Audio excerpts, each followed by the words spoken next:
pa je zdaj tudi mislil, da ne bo, ne, ampak je. Okay, šit me je prekinul.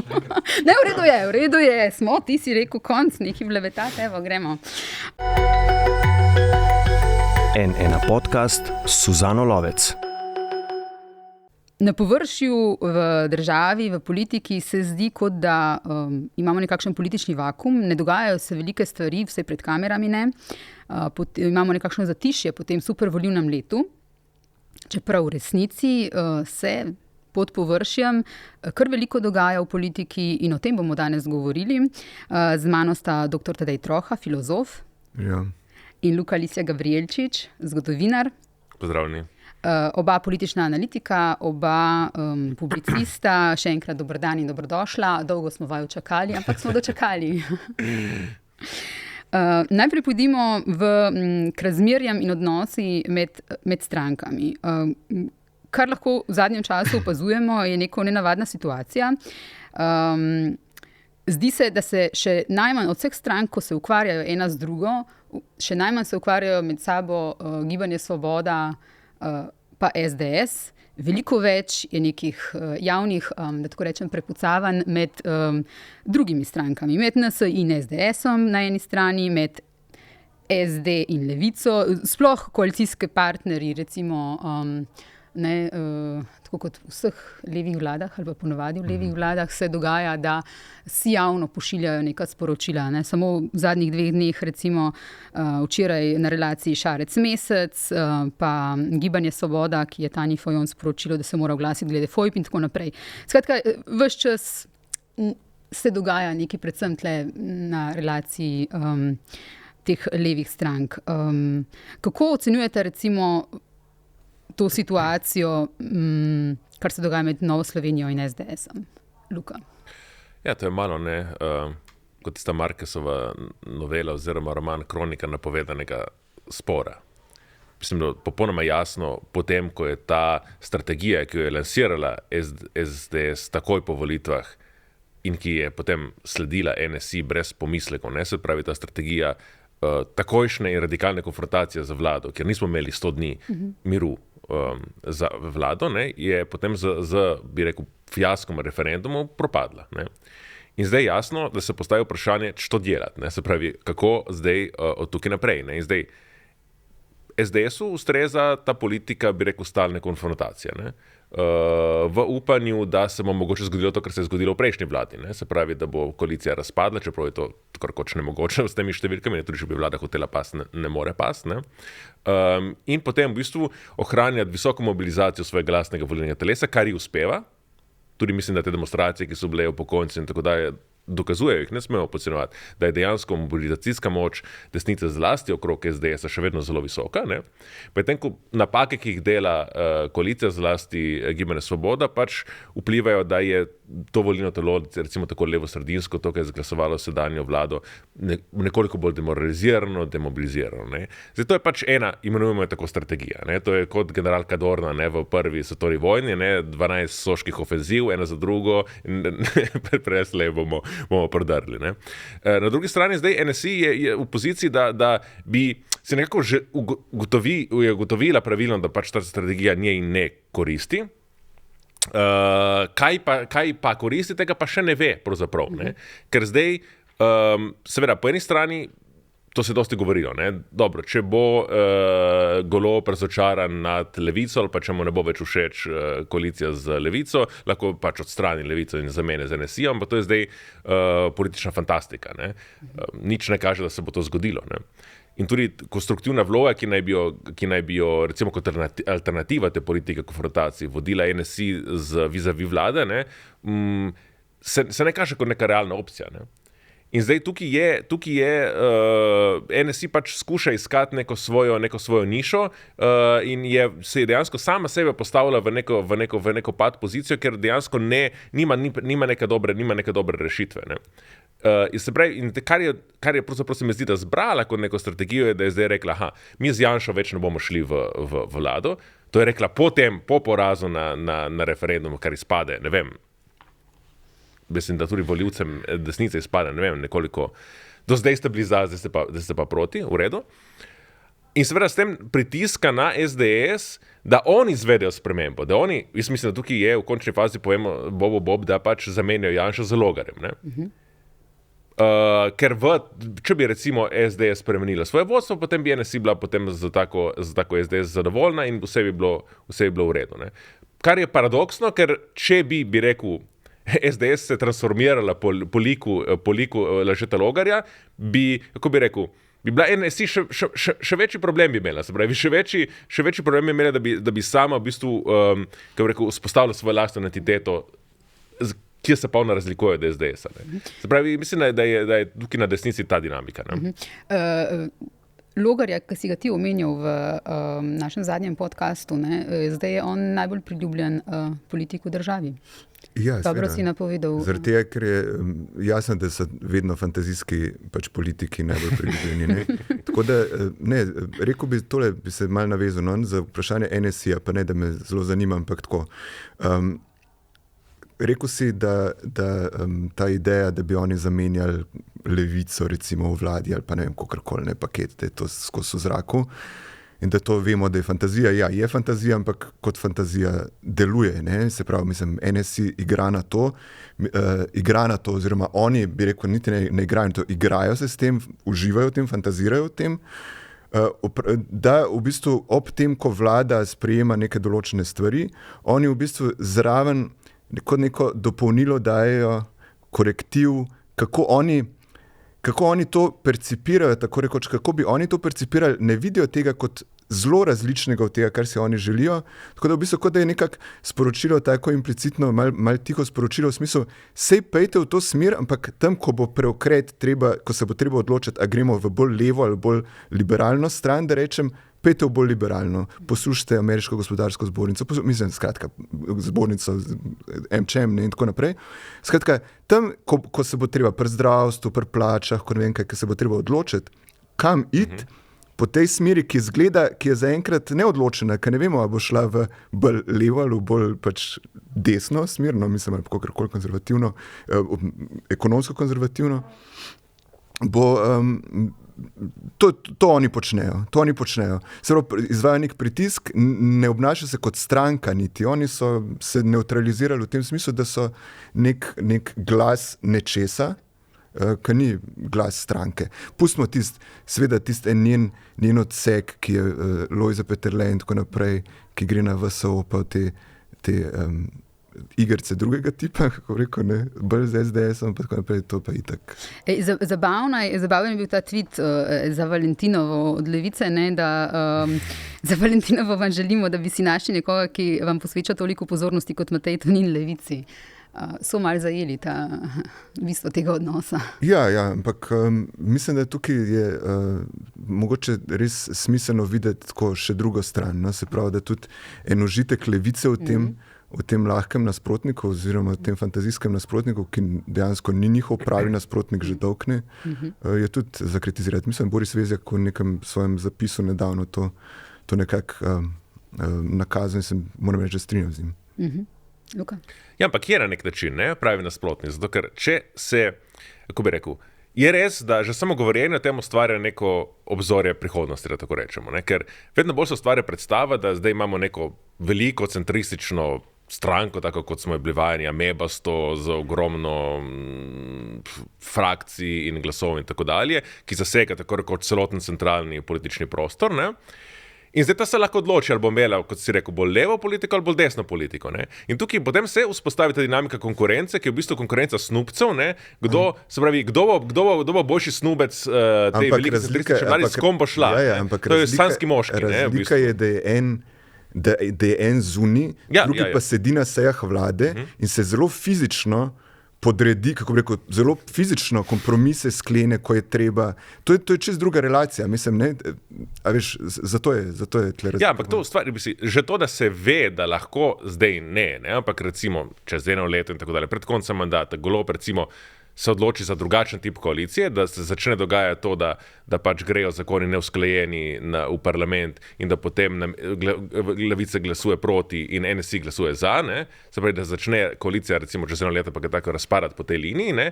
Tukaj dejansko je potem ta opcija, da bo pred koncem mandata ali pa na začetku naslednjega mandata potem bila neka druga formula, Golob plus NSI, se dejansko tukaj začne vzpostavljati, začne se govoriti o tem in že to, da se začne govoriti o tem, daje pravzaprav Golobu nek dosti močen vzvod, ne? Ker o njemu ni treba nič reči, ampak nekako se ustvari ta ideja, da levica mora biti malo bolj tiho, mora biti malo bolj podrejena, če noče, da se zgodi kaj takega, ne? Ker pa je to problem levice, ne, da za razliko od NSI-ja. Ker z NSI zdaj v teh, zdaj če pogledamo rezultate, dobro, NSI je dobila 2% več kot levica ali kaj takega, 2,5. Ampak ima dosti boljšo strukturo, tudi na lokalnih volitvah, ima neko svojo bazo, ima dosti boljše strukturirane, bi rekel, glasove. Levica je zelo šibka, ne. Njena šibkost se je pokazala na predsedniških volitvah, na kljub vsemu na lokalnih volitvah. In je dejansko neprestano na meji preživetja. Ne? Ampak po zadnjem merjenju javnega mnenja je levica prehitela SD. Jaz mogoče te neke naravne sovražnike vidim na tej relaciji. Celo, ne? Skratka, SD ima zdaj 5,4% podporo, levica 6,2% in to je sprožilo, kot so opisali kolegi, kar nekaj panike oziroma nemira v SD-ju. Ne? Če malo pogledamo tudi na to stranko, to je v bistvu v koaliciji trenutno edina politična stranka, ki je neka ta tradicionalna stara stranka z nekim tem razvejeno mrežo na terenu in tako naprej. Te klasične stranke, kot smo jih poznali 15 let nazaj. Kaj lahko to stranko reši, če jo sploh lahko kaj reši pred samim koncem? Zdaj, že znotraj same stranke prihaja veliko rovarjenje proti predsednici, ves čas so neka off the record opozorila, da ona ni dovolj karizmatična za voditeljico, da to škodi stranki.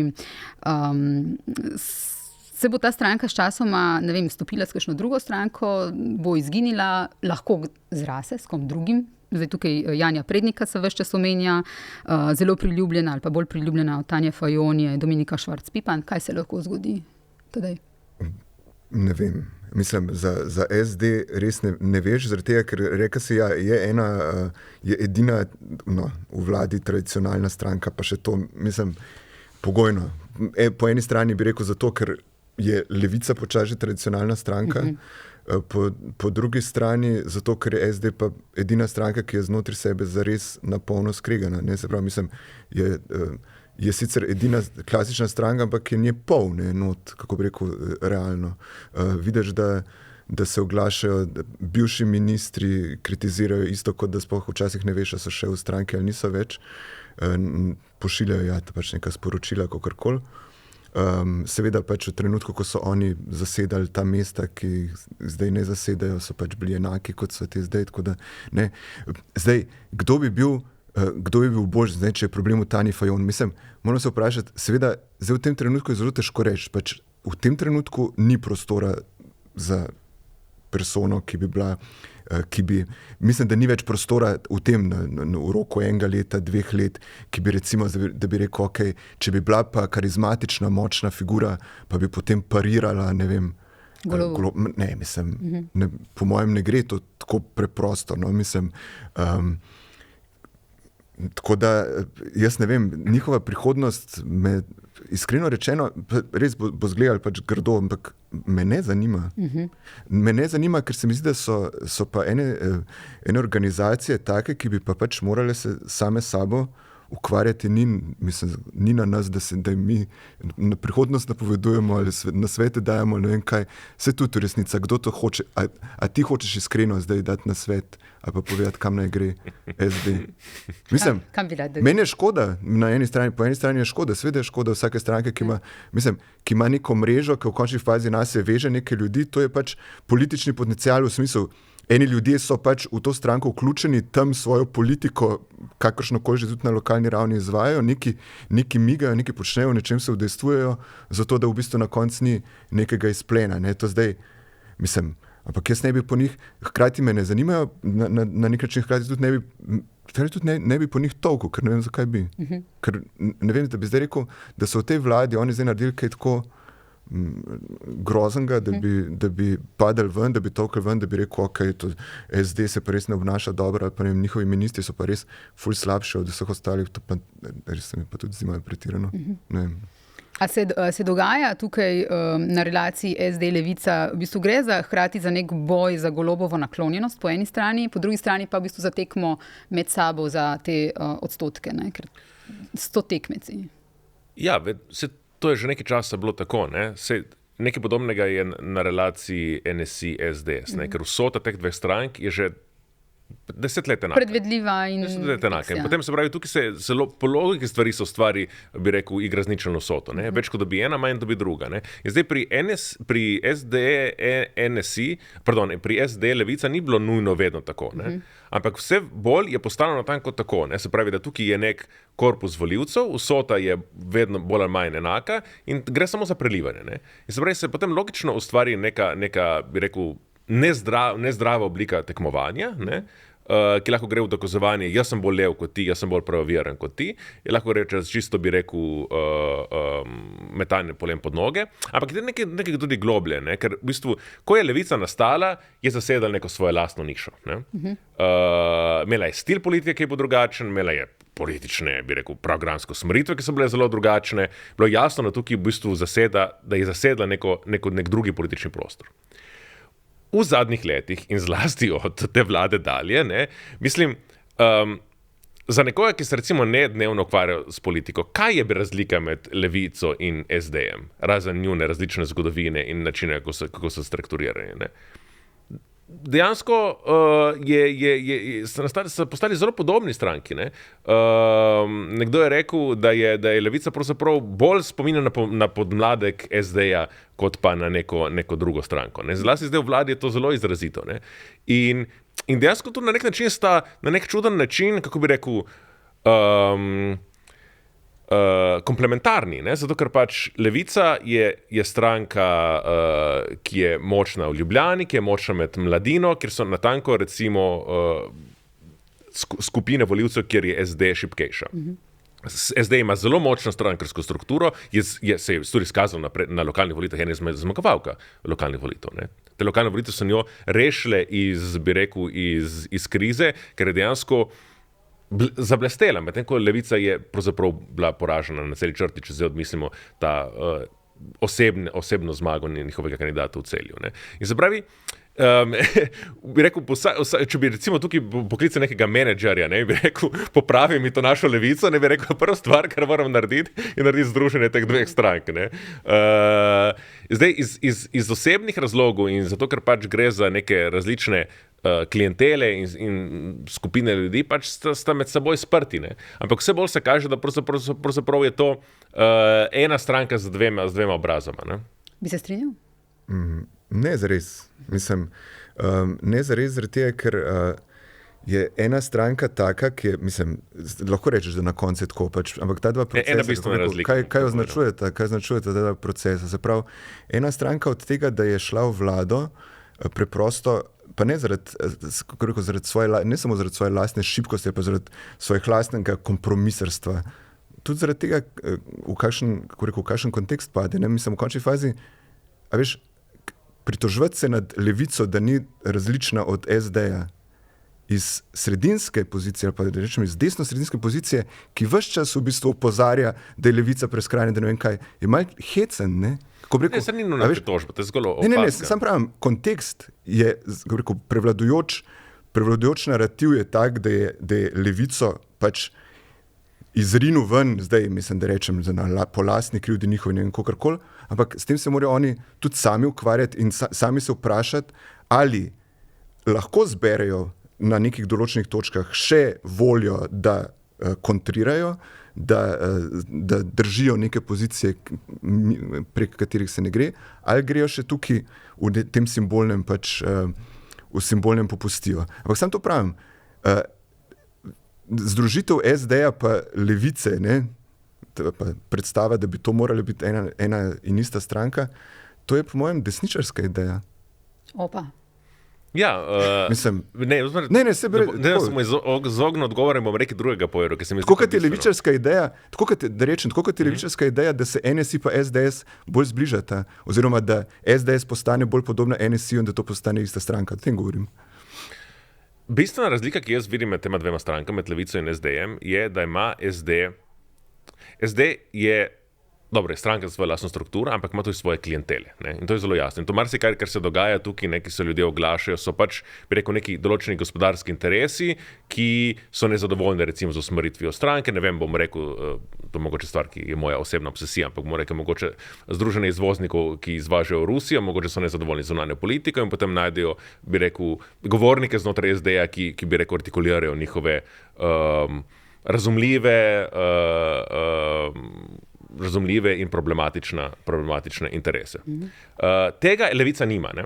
Levica nekega svojega, to ima SDS, seveda, to ima NSI, to bomo videli, ali pa vidimo že zdaj, ima gotovo Gibanje Svobode, in tega Levica pa nima. Ne? Te svoje lastne, bi rekel, koga postaviti na paradržavne te inštitucije, paradržavnega gospodarstva in tako dalje. Ne izraža nekega konkretnih gospodarskih interesov, bomo rekli, med nosilci kapitala, ne? In to je tudi del njene identitete in zato se lahko tudi, kako bi rekel, zato lahko tudi bolj iskreno artikulira neka določena levičarska pozicija. Ne? In s tem, in s tem je pač nevarna na nek način SD-ju, ne? ker SD pač pa ima to identiteto levičarsko, ne? Ampak ki pa se dostikrat stepe za tem, kdo so pravzaprav njeni, bi rekel, močne struje znotraj nje. To je ta bistvena razlika in to ni banalna razlika. Ne? To pa gotovo ni banalna razlika. Ne? Gremo dalje k reformam. Smo v času, ko pričakujemo te reforme, vsi vemo, reforme so v Sloveniji nujno potrebne. Veliko govorimo o njih, veliko tudi stranke govorijo o njih, še nekaj časa jih pa očitno ne bomo videli.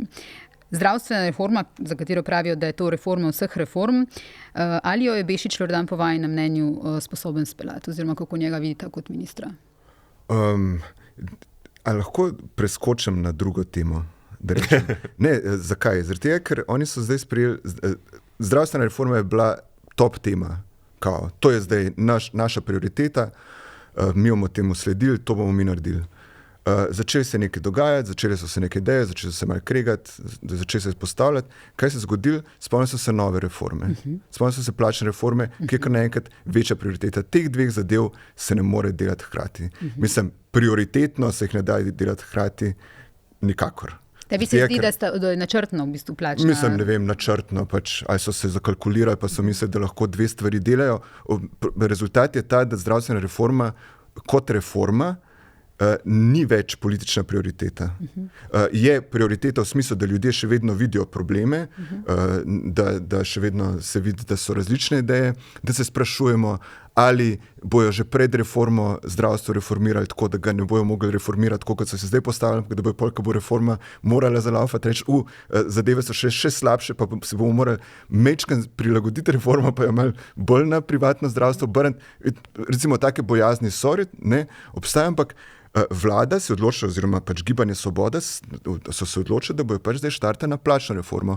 In to je njihova prioriteta, ki seveda ni nepovezana s tem, ker hočejo na nek način tisto, kar so percipirali kot glavni problem zdravstvene reforme, glavni problem zdravstva, kako rekel, te kadri, ki razmišljajo na ta način. Kaj pa mislite, da se je zdel problem pač Gibanju Svobode oziroma tem, kako rekel, malo New Age tehnokratom, ki prevladujejo v tej stranki. Kaj pa mislite, da se jim je zdel najbolj problematično pri zdravstvu? Plače. Ne? Se pravi, plače so bile problem. In kaj so šli rešiti? Plače. In zdaj so pač tudi zaradi tega najdeli izgovor, da lahko seveda to grozljivo, kot da stisnjeno plačno lestvico pač spet malo raztegnejo, malo sprostijo, da bojo tisti, ki zares dobro delajo, dobili veliko. Se pravi, da bojo zdravniki dobro plačani, to se tako bere. Ne? Mislim, zdaj uradno, da ne bo več treba si izmišljati enih stvari. Hočem reči, težko ocenjujem, če zdaj se vrnem na vprašanje, težko ocenjujem, kakšna je zdravstvena reforma, zaradi tega, Kje pa se odvija zdaj? Ne. Kje se odvija ta pogovor? V končni fazi zdaj ministrica za notranje, zaenkrat za notranje zadeve, pa za javno, kako se reče, za javno upravo, obljublja, da bo zdaj sestankovali vsi sindikati enkrat na teden, ne? Da bo to zdaj, to bo sestanki in govor o tem, ne vem kaj. To, če si predstavljate, kaj to potegne za sabo, mislim, nekaj, kar hočejo s 1.1.2024 izpeljati, to pač preprosto ni prostora. Pa še kaj bo prišlo, ne, da ni pomote. Ne. Zdaj ne vem, kaj se bo zgodilo. Ko tole šlo ven, bomo videli, kaj se bo z RTVM zgodilo, ne, tako da bo še zabavno. Zdravstvena, davčna, stanovanjska, pokojninska reforma. To vse čakamo, to vse med drugim, no. Vse to čakamo. Ali na tem, kako bojo izvedene in če bodo pravočasno izvedene te reforme, stoji ali pade Robert Golob, ne kot stranka, ampak tudi kot oseba, kot premier, ampak kot politična figura. Ja. Na nek način se ponavlja to, kar se je zgodilo pod Pahorjevo vlado. Ne? Tudi Pahorjeva vlada se je takrat sredi najhujše krize lotila cele vrste reform, natanko tako, ena zraven druge, ki so bile na nek način logično povezane. Ampak, kako bi rekel, način, kako so bile izpeljane, je bil katastrofalen. Je pa res, da je delovala pod predsednikom vlade, ki je imel nobene sposobnosti. Prvič ne sposobnosti, da je razumel, s kom ima opraviti, se pravi, nima nobenega kadrovskega pregleda nad ljudmi, s katerimi se obkroževal, z obupnimi svetovalci, brez, bi rekel, tega menedžerskega feelinga. Te stvari Robert Golob ima. Je pa seveda tako, ne? Ko se lotiš, ti potem delati te velike reforme, tudi začneš ugotavljati, da pravzaprav ena stvar je nujno povezana z drugo. In mene sploh niti ne čudi in se mi zdi pravzaprav tudi nujno, da se na koncu vsa stvar najprej začne pri plačnem sistemu, ker plačni sistem je prvi tudi razpadu. Ne? Takoj, ko se je začela, ko se je pod pritiskom inflacije, so se začele, bi rekel, oglašati sindikati in tako dalje, je bilo tukaj jasno, da je ta sistem začel razpadati, ker v bistvu vlada pravzaprav sploh ni imela manevra za pogajanje z posameznimi sindikati, če se je držala tega plačnega sistema. In mimogrede, reforma plačnega sistema ni prvenstveno toliko, bi rekel, posledica želja Gibanja Svoboda, bo tukaj Levica in še posebno Luka Mesec ima zelo pomembno vlogo. Ne?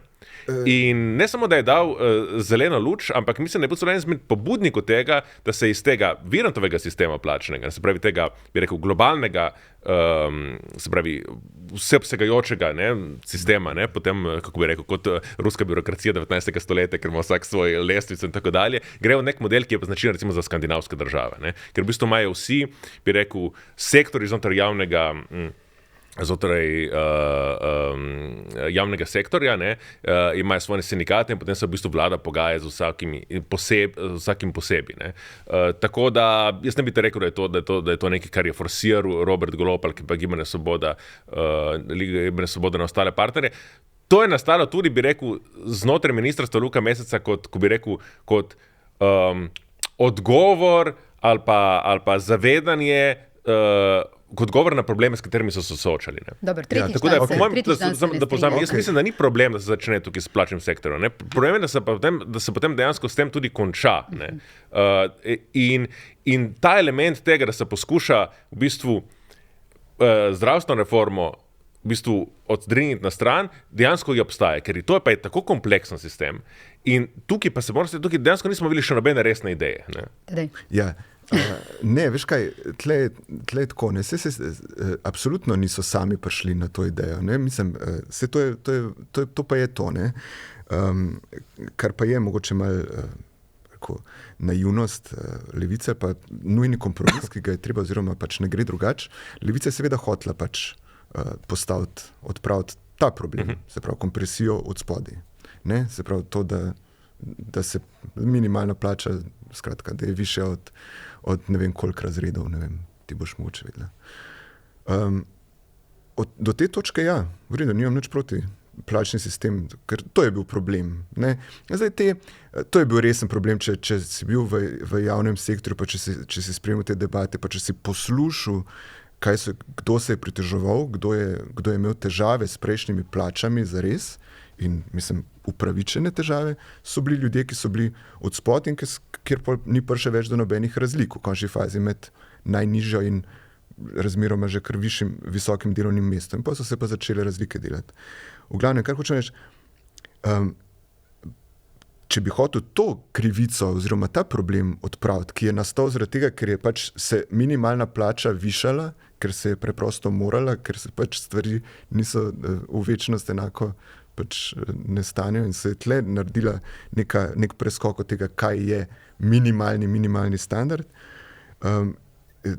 Je pa potem to, kako rekel, ta zagon, ta entuzijazem, ki pa ga zdaj ne vodi več levica pri tej reformi, ampak ga vodi Sanja Ajanović-Hovnik, ministrica, je pa ta ideja, da je konsenzualni družbeni prava razmerje med najnižjo in najvišjo plačo v javnem sektorju 1:7, ne pa več recimo 1:5, kar je bila ideja levice kot o maksimumu ves čas. Ta razlika med 1:7 pa 1:5 zgleda kao simbolična, pa ni tako velika. Mislim, to je ogromna razlika. Mislim, to je huda konceptualna razlika. Zakaj? Zaradi tega, ker če bi ohranil razmerje 1:5, bi prišel do tega, da bi na koncu moral verjetno razlike najbrž še malo zmanjšati, kako rekel, med plačnimi razredi. To zgleda tako za nekoga od zunaj, pa za nekoga, ki je obseden s tem, kako morajo res tisti, ki dobro delajo, dobiti več, pa tisti, ki so na višjih pozicijah bolj odgovornih, dobiti primerno plačilo, zaradi tega, ker to trpijo. Zgleda pač da morajo biti razlike večje in na to igrajo, ker češ, kako pa naj ljudje se zavedajo svoje odgovornosti, če imajo tako malo višjo plačo od tistih pod sabo. Ampak ko ti enkrat delaš v neki delovni organizaciji, ko gledaš ljudi okrog sebe, ki delajo praktično enako, pa so iracionalno različno plačani, že to je en problem, ki ga jaz enostavno ne vidim potrebe. To je pač moje stališče, za razlike so še prevelike. Drug problem je to, ko se bo zadeva na 1:7 raztegnila, kaj boš dobil? Dobil boš ta minimalni standard, bo postavljen na minimalno plačo in tam se bojo zadeve malo višale. Seveda bo to potegnilo, mogoče se ne bojo osnovne, kako rekel, življenjske potrebščine podražile zaradi tega, ker bo toliko višjih plač, ampak dvignile se bojo cene tega luksuza, ampak ne luksuza, ampak luksuza tipa pač kosilo v gostilni. Za srednjega razreda. Ja, mislim to. In tukaj dobiš problem, da potisneš, si rečeš, ok, sej oni bojo dobili minimalno plačo, pa še malo čez, super se bojo imeli, končno bojo imeli za jest, to je pač minimalni standard, kot pripada pač tem nizkim ljudem, ki pač ne delajo nič posebnega, Ampak kaj ima oni od življenja? Kaj ima človek za 1000 evri plače? Kakšno je to življenje? Mislim, kakšen je to standard? A je standard, minimalni standard to, da za vsako tortico, ki jo hočeš kupiti, pač razmisliš, mogoče rajš ne bi? Mislim, ko razmišljaš o tem, ful bi zdajle si nekaj naročil za jesti, ampak nimam denarja, si bom rajš nekaj skuhal, pa res nimaš časa. V glavnem te stvari. In tega občutka se mi zdi, da ni, in tukaj če zdaj se vrnem nazaj, tukaj se je zgodila ta razlika med osnovno idejo, ki jo je levica imela, preden je bila v vladi in ko je prišla v vlado in ko je na ministrstvu za delo s tem prišla, in ko je to pohopsala pač druga stranka, to idejo plačne reforme in vseh teh stebrov in stebričen in stolpičen in ne vem kaj, in nagrajevan po odgovornosti in uspešnosti in tako naprej in tam, kjer se res izkaže itd. To je bistvena razlika. In tle, če sem prej govoril o levici, kje ima dilemo. Še Miha Kordiš je pristal na to, da pa naj bo 1:7, ker to se mi zdi velika napaka. Se ti zdi, da se je ta stranka v vladi kaj? Ja, pač potegnila je tja, mislim, padla je na svoje strukturno mesto. Čistko. Tam, kjer je plat za njo. Sreča, da je realnost. Mislim, realnost je tja povlekla, ja, mislim, kakorkoli vzamemo. Robove si je mal obrusla. Tako da rečem, a so volivci vedeli, ko so volili Gibanje Svobode, da tako rečem, da bo oni, da so oni bolj za 1:7, tako zdaj rečem simbolično, bolj za 1:7 kot za 1:5. Ne vem. Tako da, ne, realnost, kako rečem, realnost taka, kot se je po volitvah z tako stranko, glavno stranko, ki je ustvarila. Ja, taka realnost. Če se samo za hipec vrnem k zdravstveni reformi, minister Bešič Loredan je Klemnu Košaku, tukaj pri nas na N1 v intervjuju rekel, med drugim, zdaj imamo priložnost, da z najširšim konsenzom in vsem, kar države v EU počnejo, naredimo preskok. Govorijo seveda o zdravstveni reformi. Kakšen je ta najširši konsenz? Kako mislite, da si ga minister predstavlja? Zdaj, če vemo, ne, da v slovenski družbi pač obstaja recimo med na eni strani Novo Slovenijo, na drugi strani Levico, pač izjemno velika razlika o tem, kako naj se rešuje zdravstvo. O kakšnem, so to neki gradovi v oblakih oziroma neke sanje, kako že ti rečeš?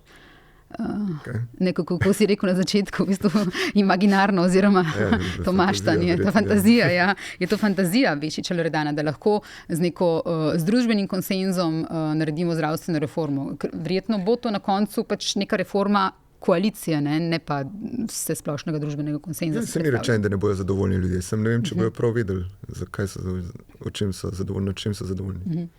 Ma ni fantazija, ne? Samo fantazija je bolj, da bo on to lahko to izvedel, ne? Ker jaz, koliko je Bešič Loredan dober menedžer v zdravstvu in tako dalje, ne vem, ampak ni človek idej, ni človek politik, ne smisel zdaj idej, ideologije, ampak ni človek politik, ne, se pravi, nima smisla, da zato, saj meni se ni izkazal smisla za razumevanje, kako deluje nek kompleksen sistem, kako v bistvu, če bi njega povabili recimo za eno debato o modelih zdravstva, ki veljajo v Evropski uniji, mislim, da bi se pokazala njegova nevednost. Ne? In zdaj, to ni nujno, to pač ni idealno za ministra, ki se spopada za reformo. Ne?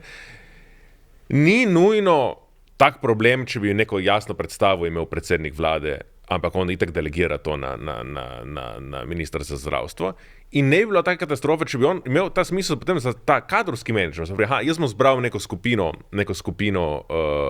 strokovnjakov, če bi imel ta smisel, kot ga ima Biden, recimo, ne, ki tudi ni zdaj genij v nobeni specifični stvari, ampak ima ta smisel, ne, se pravi,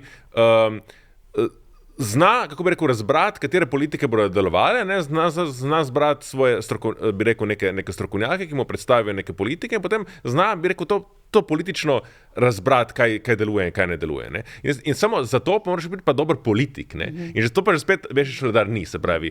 Jaz mislim, da je iz teh razlogov je on izrazito, on bi bil po mojem zelo dober, da bi ga namesto tega postavil, ne vem, domnevam, za menedžere kakega velikega zdravstvenega sistema, ne vem, kaj pa jaz vem, ampak kot minister v vladi, ki se loteva tako kompleksne in delikatne reforme, jaz mislim, da on temu ne bo kos in da se bo izkazalo, da temu ni kos.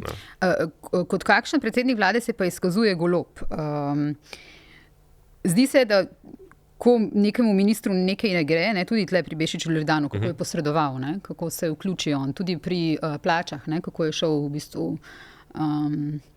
pri sodniških plačah, recimo, kako je šel, pa so se potem mogli nazaj sicer potegniti in tako naprej.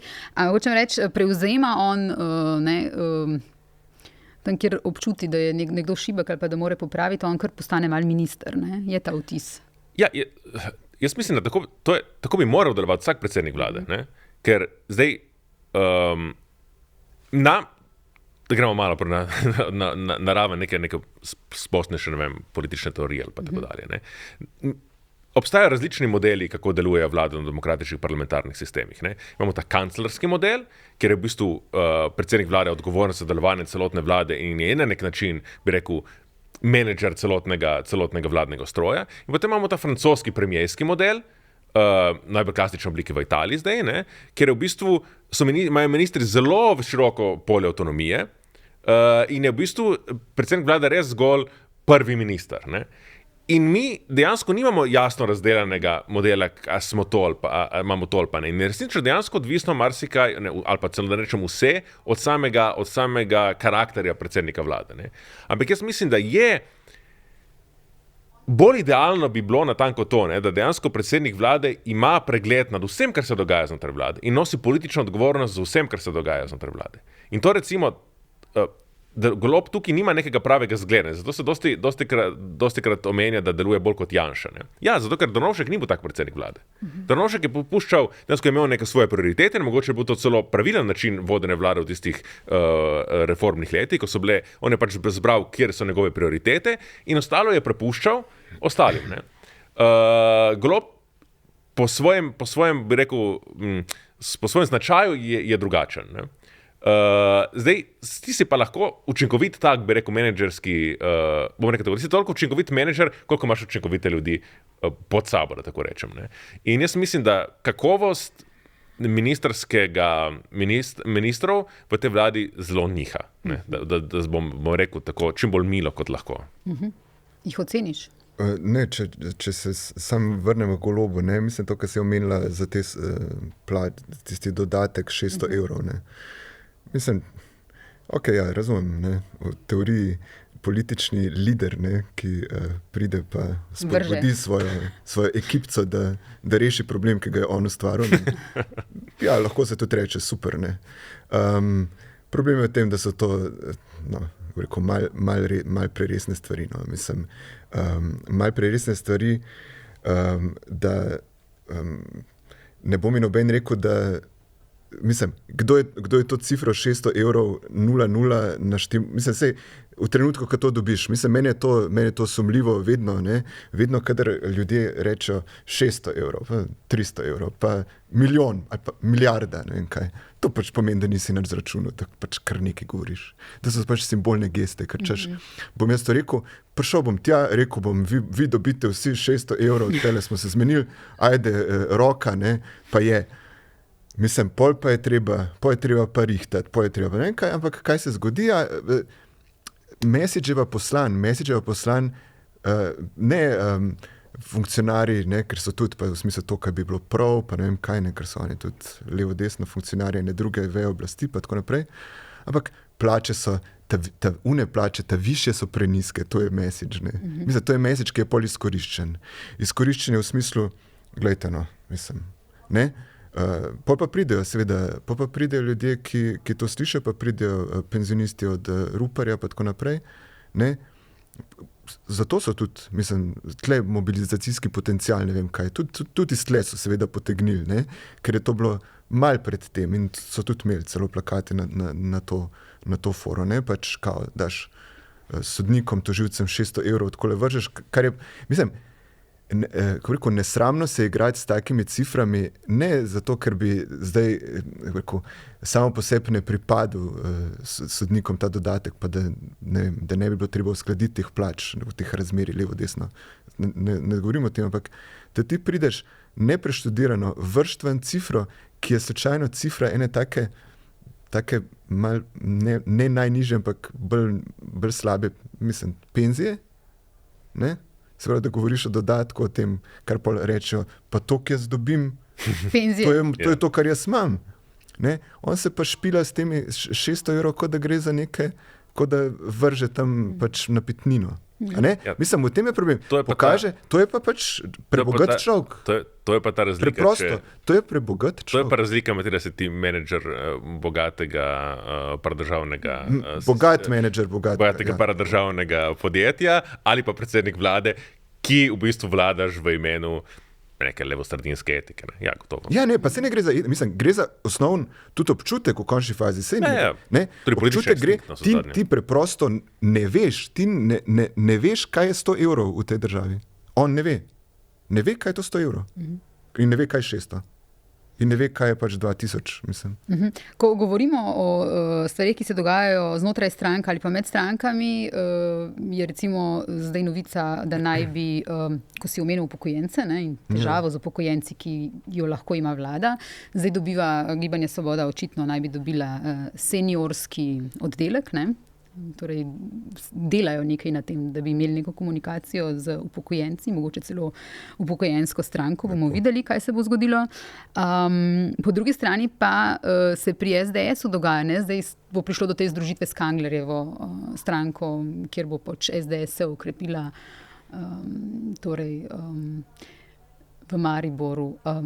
Zgleda, da obe stranki vseeno poskušata utrjevati v bistvu to svojo neko premoč baze. Ja, mogoče hegemonijo na svojem... Ne, mislim, obema bi seveda ustrezalo in mogoče Sloveniji to ne bi ustrezalo, da se vedno bolj polarizira na eni strani Gibanje Svoboda, na drugi strani SDS. Ne? In seveda to na desnici je to proces, ki traja že dlje časa, ne? In je bil razmeroma neuspešen, ker Janši ni uspelo tisto bistveno, kar bi on mogel doseči, če bi lahko hotel izvajati neko konsistentno in uspešno in liberalno politiko, to, kar je uspelo Orbanu in kar je uspelo Kačinskemu na Poljskem, bi rekel, izriniti, absorbirati, kooptirati konkurenco na desni. Ampak kljub temu težnja obstaja, hegemonična težnja stranke na desnici obstaja. In zdaj smo videli od zadnjih volitev, za Golobom obstaja tudi hegemonična težnja stranke na levi sredini. Ne. In jaz mislim, da to ni dobro za Slovenijo. Je pa v bistvu, kako bi rekel, način, da to počnejo za kooptacijo teh malih strančic to je najbolj, bi rekel, banalen in mislim, da nima neke direktne posledice. Ne deluje tako, ne, to ni aritmetika. Ne. Mislim, včasih je SDS plus Nova ljudska stranka, kako se imenuje, ima celo negativno vsoto, ne nujno pozitivne, in seveda Golob plus Desus ima verjetno še toliko bolj negativno vsoto, ne, tako da ne deluje ta sistem. Ja, tako, pač po modelu, kot je bilo imevne stranke, SLS plus SKD Slovenska. Ja, tako je, ki je imela dosti manj kot... Je pa nekaj drugega, ne, kar je mogoče še pomembnejše. S tem si pa oba liderja ali pa obe oblastni garnituri, kaj? Krčita seznam potencialnih tekmecev. Ne? To je Golob zelo, bi rekel, strateško, od samega prvega dne dalje začel delati, se pravi, s tem presenečenjem, da je povabil Bratuško, pa Šarca, pa njune klientele znotraj tega. Ne? In zdaj dejansko s tem on neutralizira potencialne tekmece, neutralizira, da bi se mu zgodil njemu Šarec, ne, ali da bi se zgodil njemu Cerar, ne, se pravi, da bi ga nekdo nadomestil.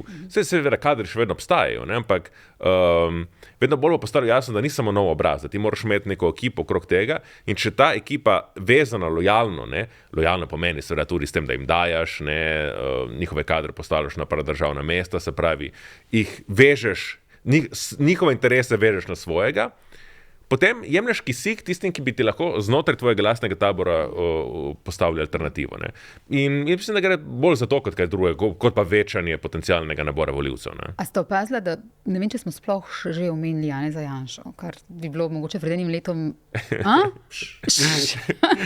Vseeno bom. Mislim, a nam to kaj pove o tem, kako Janša deluje zdaj v opoziciji? Ne, pove nam o njegovi relevantnosti v slovenski politiki. Res? Ja, mislim, da ja. Tedaj? Nič ne boš rekel o Janši. Tebi se zdi, da ta relevanca pada? Ja. Da smo po volitvah je slovenski... Njemu je... Dobro, jaz sem že... Mislim, to me je dosti teplo. Kot prvo, se ni, da ga ni.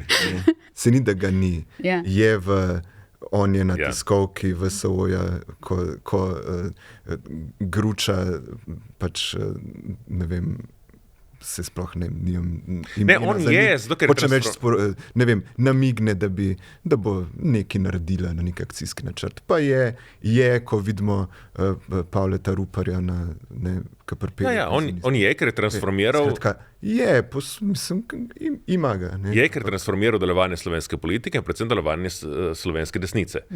Ta dediščina je in bo ostala z nami desetletja, če ne še dlje. Ne? Ampak on, bi rekel, kot politik, ne, meni je dosti teplo, ker sem 5 ali ne vem koliko 6 let nazaj za intervju rekel, da je zombi, ne, se pravi mrtvec, ki pa še vedno živi in straši okrog. Ne. Ampak me je teplo seveda, ker potem je postal predsednik vlade. Ne. Ampak takrat kaj je? To se ne izključuje, ne vem zakaj. Ja, ne, seveda se ne izključuje, ne, ampak v politiki je, kako bi rekel, argument uspešnosti je eden najpomembnejših argumentov. Ne? In se pravi, tisti, ki so, recimo, po volitev 2014, potem nekoliko bolj potiho po volitev 2018, še vedno so obstajali te glasovi, ne, bi rekel, znotraj desnice poskušali postaviti neko alternativo ali pa kritiko Janše, je bil dejansko glavni argument, to ne vodi nikamor, ne? To ne vodi nikamor, to je neuspešno. In on je bi rekel, s tem, da je prevzel vajeti vlade takrat 2020, dokazal, postavil na laž vse svoje kritike. Ne? Postavil na laž, da on še vedno je živ, da on še vedno je pravzaprav edini, ki lahko slovensko desnico postavi na oblast, da lahko pri tem uspešen znotraj kriterijev, ki pač jih oni imajo, ki imajo njegovi volivci, kar je pravzaprav zadostuje, ne? Zato, da on ohranja. In s tem je dejansko si podaljšal življenje, s tem si on dejansko resnično, bi rekel, temu političnemu trupu je bilo, bi rekel, oživljeno je bilo, ne? Spravi, ena taka velika doza kisika ali pa nove krvi je dobil. Ne? Po teh referendumih, ne, se pa je vendarle izkazalo, ja, v redu, to je neka, bi rekel, opcija zbrana okrog Janeza Janše, ima neko moč, ki ni majhna, ampak ima to, kar smo vedno govorili, ne, ima dosti večjo moč mobilizacije svojih nasprotnikov in se pravi, je zdaj obsodila desnico na večno ždenje v opoziciji. In zdaj znotraj tega se je pokazalo, mogoče komu pa to pravzaprav ne tako ustreza, ne. In to so potem gibanja, bi rekel, nezadovoljstva in kremženje znotraj NSI-ja, ki pa so še vedno daleč od tega, da bi postavili neko jasno in kredibilno alternativo tej politiki. Okay, govorili smo prej o Robertu Golobu, nekaj smo rekli tudi o Janezu Janši. Kaj pa recimo Urška Klakočar Zupančič kot predsednica Državnega zbora, o kateri zadnjič nismo nič rekli, smo pa nameravali, ker nam vedno zmanjka časa. Ena glavnih političark v Gibanju Svoboda, ko je dala tisto izjavo, naš Miha Orešnik je vprašal glede vožnje s Falconom na Dunaja, ne? In je ona rekla, jaz se strinjam, da je izjemno pomembno vprašanje to, ki ga je treba nasloviti. Danes pa nihče izmed nas ne more več potovati brez ogljičnega odtisa, razen če se bomo odločili, da bomo vsi potovali s kočijami. Pa še takrat bomo imeli. Pa še takrat bomo imeli vsaj minimalne odtise, ja, mislim, da nekako tako. Tadej, ti si rekel, takrat si napisal, ne bi preveč kompliciral, to je za odstop. Na kar si ti dodal, Luka, še prej bi rekel, da je to sploh ne bi smela biti na tem položaju. Zdaj, to je hkrati ženska, ki zaradi tega, ker je ženska, dejansko doživlja ful seksističnih napadov. To moramo povedati. Skratka, čim se ona pojavi, so nespodobni komentarji, žalitve na to, da je ženska, grejo, na njeno osebo grejo in tako naprej. Ampak to moramo ločiti od vsebine in bomo ločili od vsebine in o vsebini bomo govorili. Torej, zakaj se vam zdi slaba predsednica Državnega zbora? Ja, nisem niti tega rekel. No. Rekel sem, odstopiti bi mogla zaradi te izjave, ampak to je pogojnik, skratka. Bi morala, ne? To je za odstop, da tako zdaj rečem. Za odstop bi morali biti, za odstop pa ni. Ampak ne zaradi njenih kvalitet, slabih, dobrih predsednice Državnega zbora. Ne, taka izjava bi morala biti javno prepovedana. V tem času bi morala biti prepovedana, leta 2022, 2023, pa že tudi 2010 bi morala biti prepovedana. Enostavno, ta neka ideja, kaj ti to pove, ta izjava?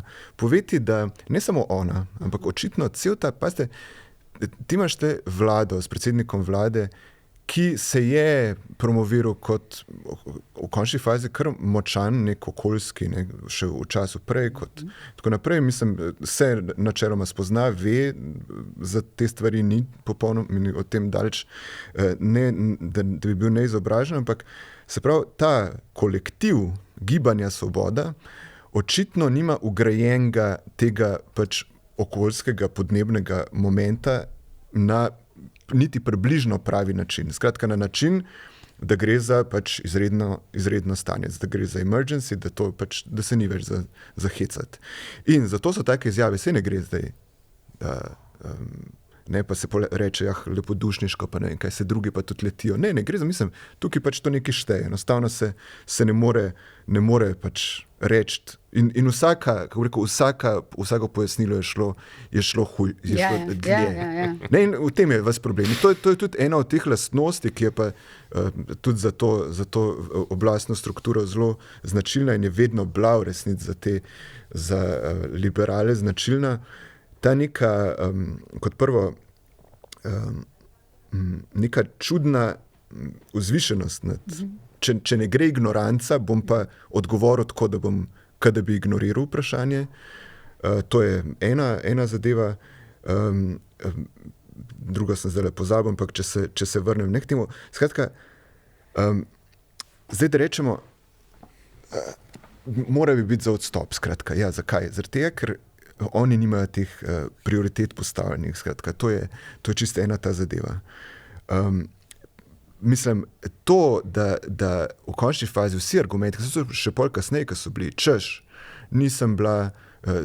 nismo bili tam. Šla sem na koncert, ampak nisem uživala. Ker bi morala potem, ker so me Avstrijci prisili mene in mojo ekipo, da v najdražjem hotelu na Dunaju spim, to se je pol govorili, ja, pač, da so plačali prenočišče in so kot da zahtevali, da tudi njeno spremstvo tam biva, ampak na lastne stroške to bi bilo preveč. Ne, bolj poceni, ampak na drugačen način dražji, ne, kako bi rekel, manj luksuzno, bolj samoumevno. Ampak tukaj zmer izpade ven. Preprosto, a jo lahko nekdo vpraša, mislim, bi jo lahko sedeti, pač pozabimo, ne, po eni strani.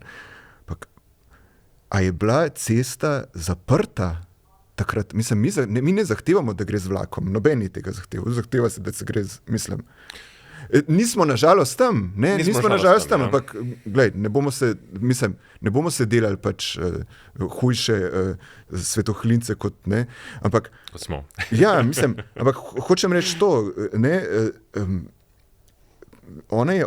to vedno je predstava v smislu, morala sem iti z avionom nazaj, ker sicer bi morali prespati na Dunaju.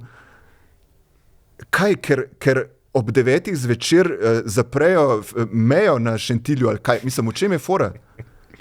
Ne, to pa, ne, prav resno, mislim, in tega odgovora nismo dobili. In pač, in to je meni, da se na ta način lahko počasi izmuzdiš in potem tudi vse to je, zadnjič, ko se je oglasila, je bilo, mislim, da v parlamentu tam z unimi začetico novinarjev, ki so to spraševali, pa kakor, ne me več tega spraševati, no saj smo vse povedali in tako, kot češ, nisi odgovoril na vprašanje. No, še ena od takih tem pri Urški Klakočar Zupančič, ki jo nekako bi bilo treba vedno znova opozarjati. Urška Klakočar Zupančič, tako kot tudi Marta Kos, takrat, ko je bila še v Gibanju Svoboda, nista imeli nobenih problemov s tem, da Gibanje Svoboda podpre Zorana Jankovića na lokalnih volitvah. Mi smo jih to vprašali in takrat nobena od njih ni v tem videla problema, kljub aferi farmacevtka in tako naprej.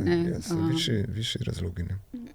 Ja, ampak hočem reči, kljub temu nekemu poudarjeno, zdaj celo najprej je Urška Klakočar Zupančič se ni imela za feministko, tako kot tudi Nataša Pirc Musar, to so zdaj popravili, moram reči, in vse spoštovanje, da nekdo popravi ali pa se nekaj si prebere, se da podučiti. Sta to popravili in za nacionalni radio rekli, da sta feministki.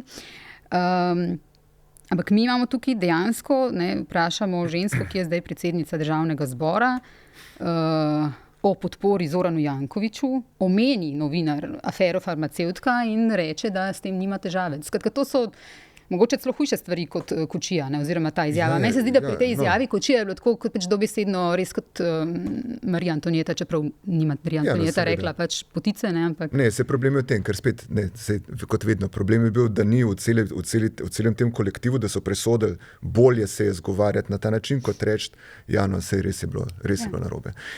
Ampak ne, tukaj, če govoriš zdaj, kritika Jankovića, oziroma da bi se moral, zaradi tega absolutno se že postaviti.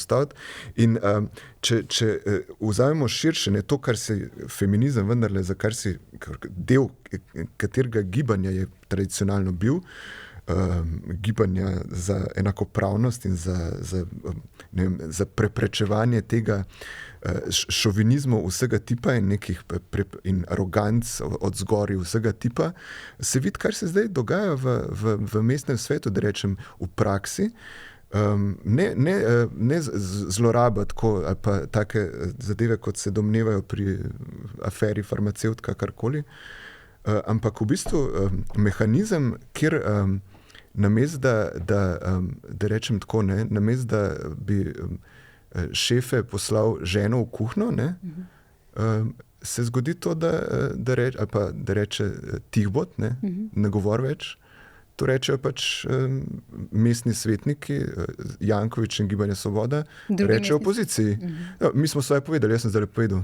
Ti ne boš več govorila v tem smislu. Mislim, da rečem zdaj strukturno, če umestimo feminizem v nekaj smiselnega, ne? Da ni feminizem nujno to postavci kip ali kaj svojega štikla v pisarno, jaz ne vem, kaj to je. A ti veš, kaj? Ste opazili to? Ta čevelj. Ja, čevelj, ki je opisan. Kaj je to? Hočeš reči, da ne vem točno, kaj zadnjič je bil intervju. Videla sem fotografijo. Na neke. Ja. A je to kip ali je to ta čevelj? Ali... Ne vem, preveč me vprašaš, ampak razumem, kaj govoriš. Mislim... Govoriš o tem, da zgolj nositi čevlje z visoko peto, nima s feminizmom nič. Tako da rečem, ne, ja, seveda, no, mislim, sej to so, ampak ima tudi, mislim, hvala Bogu. Ampak ne zadostno. Feminizem pač predpostavlja to, da tudi, ko te vprašajo o Zoranu Jankoviću, rečeš, seveda, to je neprimeren župan. Sej spomnite se, kaj dela, kako se obnaša do žensk. Ker to ne bi smelo biti težko. Seveda. Ker so druge izbire. Je pa potreba biti načelen pri tem, ne? Mislim, ker obstajajo pač nešovinistični ljudje, ki lahko vodijo Ljubljano. Se ni to tako nepredstavljivo. Zakaj pa bi bilo? Mislim, ko enkrat pride do tega, da vagamo, pa rečemo, ne bom tega rekla ali pa rekel. Ker je Golob predtem že javno rekel. Ker je to en vzorc, ki se ponavlja, ker se tako reče, ne moremo tukaj presoditi, bi to naj sodišče, ne vem kaj, whatever, se te stvari govorijo. Ampak ne, mislim, nekaj bi še rekel, mislim, tle Urška Klakočar Zupančič je v velik enih, rekel, zelo simptomatična politična figura. To, kot se reče, izpostavlja prave probleme, ne? No, razen tukaj ga tudi izpostavlja, no, mislim, pri podnebnih spremembah, ampak je tukaj ona sama problem, ampak da rečemo tako, ja, za neko zamudo izpostavlja in Izbrisane zdaj, dobro. Pravice živali. Pravice živali. No, recimo, zdaj, kar se tiče pravice živali, in tukaj je pa, kako bi rekel, ne, to sam, da rečem, vse pride pravilno, ampak za neko strukturno zamudo in z nekim dodatkom, ne vem, a je to dodatek Lucije Mulej, ali je dodatek Roberta Goloba, ali je dodatek nekaterih struktur, skratka, pride malo z nekim tem čudnim, rekel, gradimo en kolektiv enih skromnih ljudi, ki so pa hkrati zelo močni in odločni in bi radi spremenili vse kakorkoli. Empatije, ampak empatije tudi, kako rekel, do šibkosti drugih, pa da pa udariš po glavi človeka, ki je preveč, ki ga občutiš kot šibkega, pa ne vem kakorkoli. Ampak recimo pri živalih, zelo simptomatično je to, pa da rečem limita. Njeno zavzemanje za pravice živali super. Blazno, ne? Ampak, ko se je pojavil na Prešernovi proslavi ta nagačen zajec, ne? Pa si ti proslaval v imenu, Kako? Pa si ti proslaval v imenu, Ja, seveda.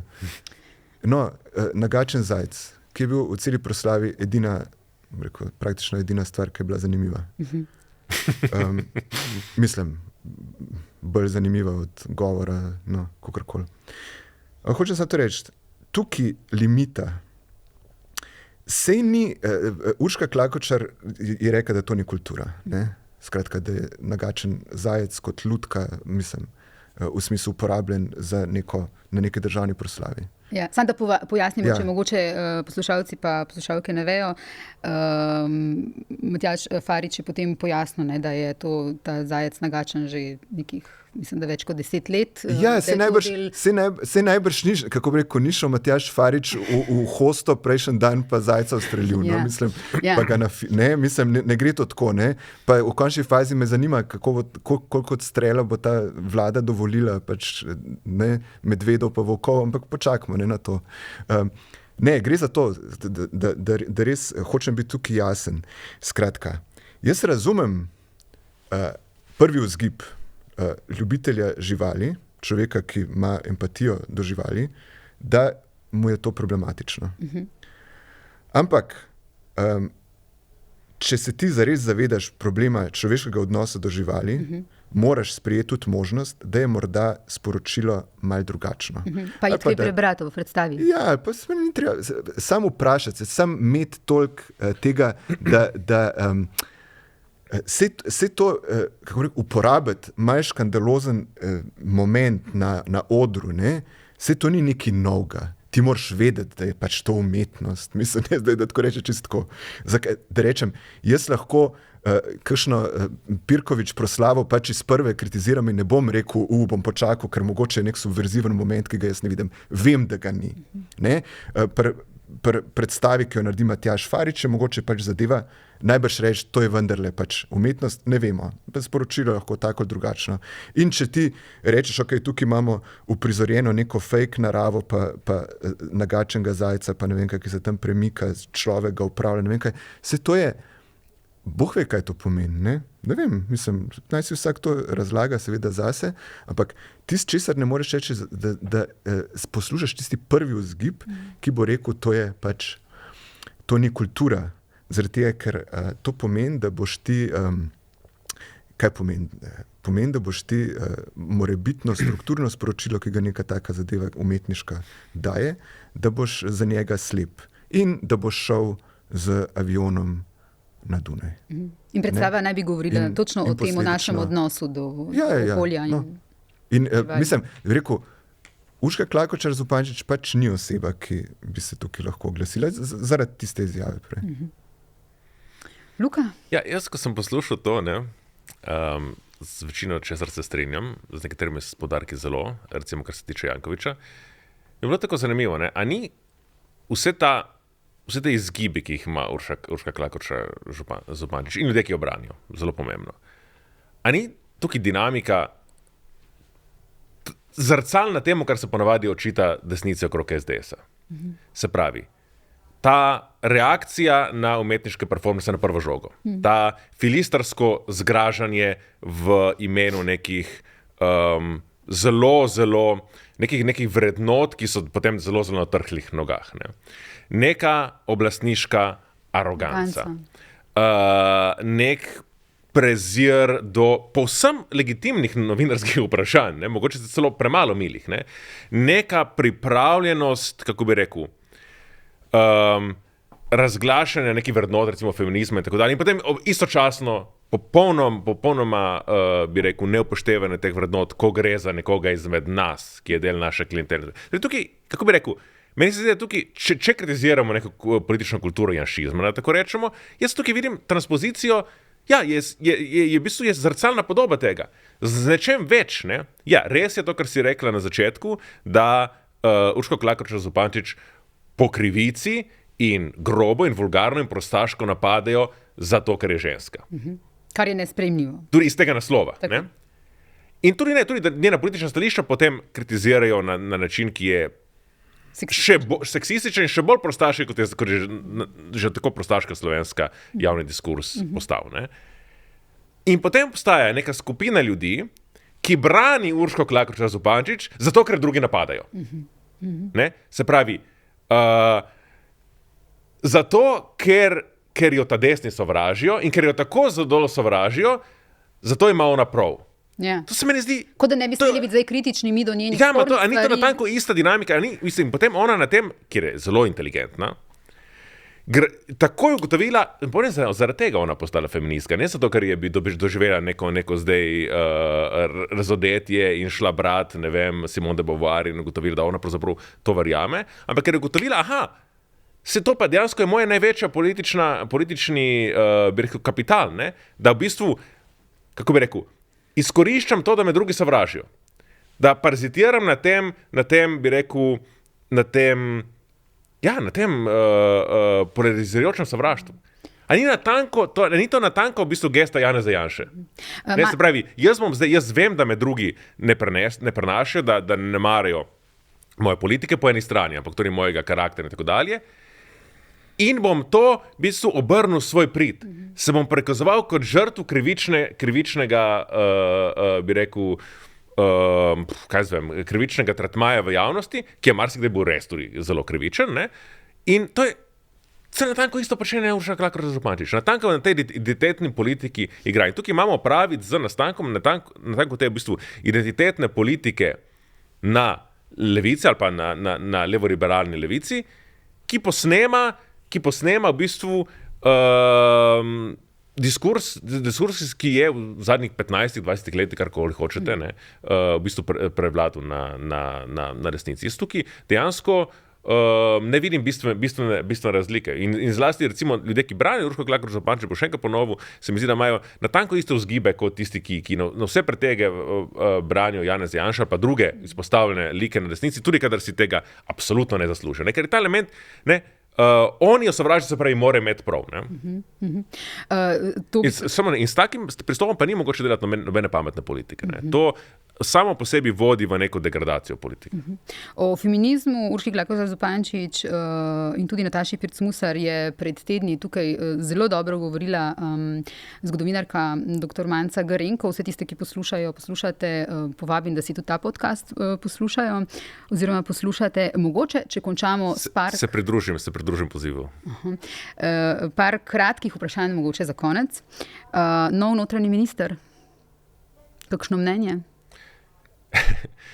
Ves čas, ko je bila ta polemika z okrog Bobnarjeve in Goloba, sem jaz spraševal tudi ljudi, ki poznajo, recimo, ki so v teh vladnih krogih, pa opozicijo, pa tako dalje, pa novinarje, recimo, ki se s tem ukvarjajo.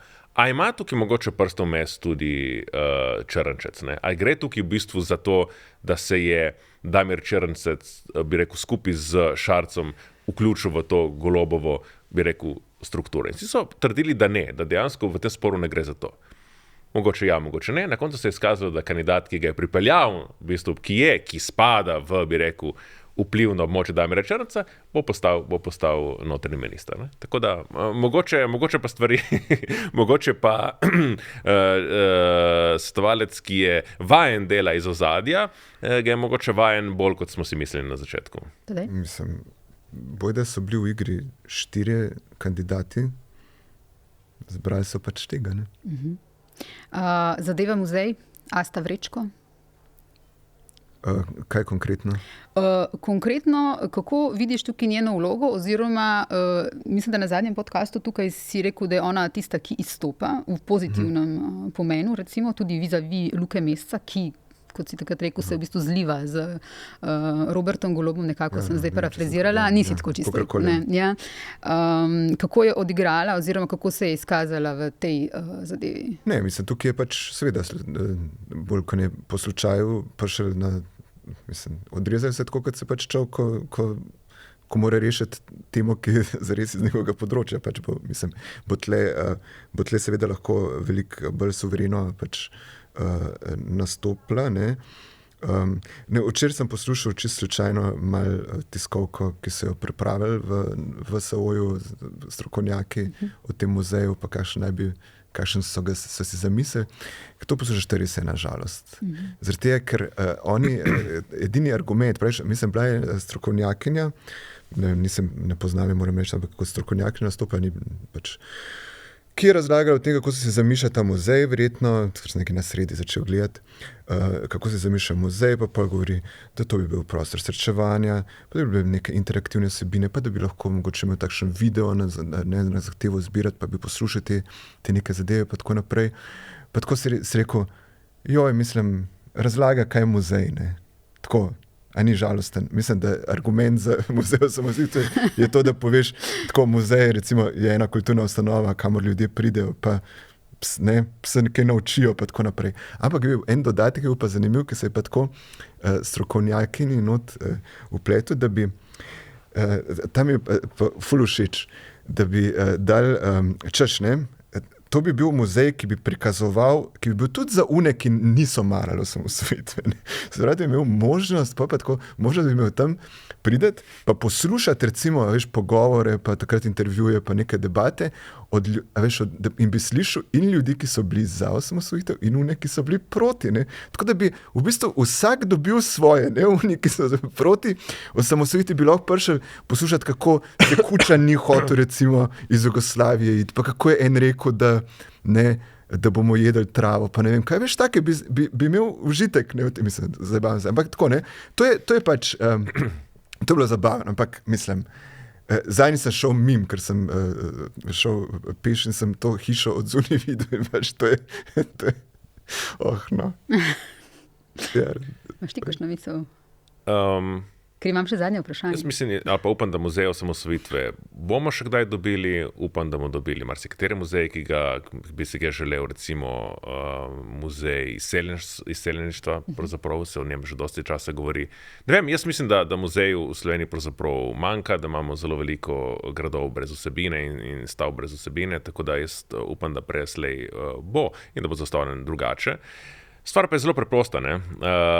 Ta vlada je eno leto pred volitvami zastavil nek projekt, katerega uspeh je bil v celoti odvisen od dobre volje naslednje vlade. On je zastavil projekt, ki bi pravzaprav štartal za naslednjo vlado dalje. In če ti zastaviš nek projekt tako in brez da dejavno iščeš konsens tistega, ki bo moral potem tvojo idejo speljati, potem se nimaš kaj pritoževati, da ni uspel. Tisti, ki se mogoče resnično želel v Sloveniji muzeja osamosvojitve, namesto bi celotno to vajo kanalizirane gneva na sedanje vlado, ki ga ukinila, mogo dejansko premisliti, bomo rekel, iskreni volilec z desnice, recimo, ali pa iskreni slovenski domoljub, ki bi si želel nekega muzeja, ki bi zgodovinsko ovrednotil to pomembno poglavje slovenske zgodovine, se mora vprašati, zakaj ga je prejšnja vlada tako šlampa se zastavlja, zakaj ga jaz bi rekel celo tako zastavljeno na ta način, da bo ukinjen in da bo potem lahko iz tega visokovala politični kapital, natanko v tisti logiki, ki sem jo prej omenil, natanko pri predsednici državnega zbora. V tej logiki v bistvu kovanje politične kapitale iz gneva in iz tega, da se ne naredi nič. Ne, ampak je druga stvar. Mislim, po mojem bi bili veseli, če ga lahko zadržijo za 5 zaposlenih. Ne? Po modelu, kot so imeli Inštitut za narodno spravo, ki je bil ena od teh potaknjenih institucij, ki je raziskovalni inštitut, kot da, in je takrat, ko je bil ustanovljen, je bil edini, ki ni bil vključen, ki je bil financiran direktno iz Ministrstva za pravosodje. Se pravi, to ni bil inštitut, ki se je moral potegovati za raziskovalni denar prek javne agencije, ampak je bil plačan direktno iz proračuna, kar je gigantska razlika, če delaš v raziskovanju. Skratka, seveda to ni preprečevalo, da se ne bi še kam prijavili, ampak pač enostavno so dobili za tistih sistematiziranih mest, kot so jih imeli, so dobili pač denar ves čas. In takrat je, ko je bila menjava vlade, je Aleš Zalar to hotel ukiniti in mu ni uspel. In zato, recimo, če to uspe, ta operacija Asti Vrečko, pač se je boljše od tega, kar je Aleš Zalar takrat uspel narediti. Mislim, zaradi tega, ker gre za to, sem to pravim, ker v končni fazi, če nič drugega bi bili zadovoljni s tem, da imajo 5 ljudi ali pa 3 tam zaposleni. Ja, ampak tukaj bi jaz moram vendarle vsebinske, se pravi drugače. Ne, se pravi, pač pokaže še naprej tiste 3 uniforme, ki jih imajo tam. Tisti študijski center za narodno spravo je res prvih, se pravi, kdaj je bil ustanovljen, ob koncu prve Janševe vlade 2008. Ne. Ja. Prvih 10 let deloval zelo slabo. Ne, je imel nekatere dobre sodelavce in je imel vodstvo, politično nastavljeno vodstvo, ne, ki ni imelo nobene strokovne vizije, kar se je mimogrede spremenilo pod zadnjim direktorjem, ne, v zadnjih 2 letih. Mi tega ne moramo tako malevolentno trditi za ta projekt muzeja osamosvojitve. Tukaj niso bili na njegovo v svet zavod in na samo direktorsko mesto postavljeni ljudje, za katere bi a priori rekli, da bo iz tega naredili neko, bi rekel, politični muzej ali pa da ne bi bil strokovni. Ne moramo tega a priori reči. Lahko pa rečemo, da, kako bi rekel, prostora za benevolentnost, prostora za benefit of doubt prejšnja vlada ni ustvarila. In je zato vse, česar se je dotaknila, spremenilo v, ne bom rekel kaj. Ne? Se pravi, in to je tisti glavni problem. Ne? In seveda je pa tudi problem, kako bi rekel, jaz verjamem, da pri tem projektu Muzeja osamosvojitve so tudi sodelovali ljudje, ki so mogoče res imeli neko iskreno in strokovno podkovano vizijo, kako ga razdelati. Ampak samo zavezništvo in pretesno zavezništvo z prejšnjo vlado je nujno pripeljalo do tega, kar je pripeljalo. Ker je bil zastavljen slabo, ker je bil zastavljen brez neke odprte javne razprave, ker je bil percepiran v javnosti kot, bi rekel, muzej, ki bo kaj? Ki bo glorificiral osamosvojitelje, ki slučajno so še vedno, bi rekel, v vodstvenih kadrih trenutno realno obstoječe desnice. In zato je šlo. Ne? In moramo se iskreno vprašati, zakaj ni imel ta projekt tistega benefit of doubt, ki ga mimo grede pa Študijski center za narodno spravo, ki ni, bi rekel, nobenih svojih pričakovanj v prvih 10 letih izpolnil, pa vendar ga je imel. Ne? Ker je imel takrat podpor tudi predsednika vlade in tako dalje. Ni samo, da minister Zalar ni mogel ukiniti tistega zavoda. Ni bilo politične volje v vladi, da bi se to storilo. Se ni zdelo pomembno. Tukaj pa se je zdelo pomembno. Ne? Kaj se je zgodilo v zadnjih 10 letih v Sloveniji? Ne? To bi pustil kot vprašanje. Ampak dobro, ta muzej pravzaprav ni niti začel z delom, neke posebne škode za njegovo ukinitev ni bilo in neke posebne koristi verjetno tudi ne, zato ker to pa zdaj če govorimo o Asti Vrečki. Dobro, okay, je ukinila muzej osamosvojitve in ga spet združila z muzejem za novejšo zgodovino. Odstavila 2 direktorja, v redu. Ampak bi rekel, še vedno smo v tej logiki, da smo še vedno na status quo ante. Ne? Se pravi, kaj pa bo ona naredila na področju muzealstva in tako dalje, s čim pa nadgradila, kako bi rekel, razen tega, da bo razgradila dediščino prejšnje vlade, tega pa v resnici še ne vemo. Ne? Tako da se še vedno zgibamo znotraj tega janšizma in antijanšizma. Samo to pozabljamo. Vprašanje je zdaj tako, ful me zanima, koliko ljudi v Sloveniji ve, koliko pa je osamosvojitev predstavljeno v obstoječih muzejih, mislim, čisto realno. Absolutno, ja. Ne? Ker to je vse na predpostavke delano. Mogoče ga pa ne rabimo, ne? Mislim, čisto tako. A veš, kje piše, da ni. Ja, ampak na koncu... Ne, mislim, tukaj se strinjam. Mislim, da kar se bo zgodilo na koncu... Na Muzeju novejše zgodovine je bila osamosvojitev zelo solidno predstavljena. Ne?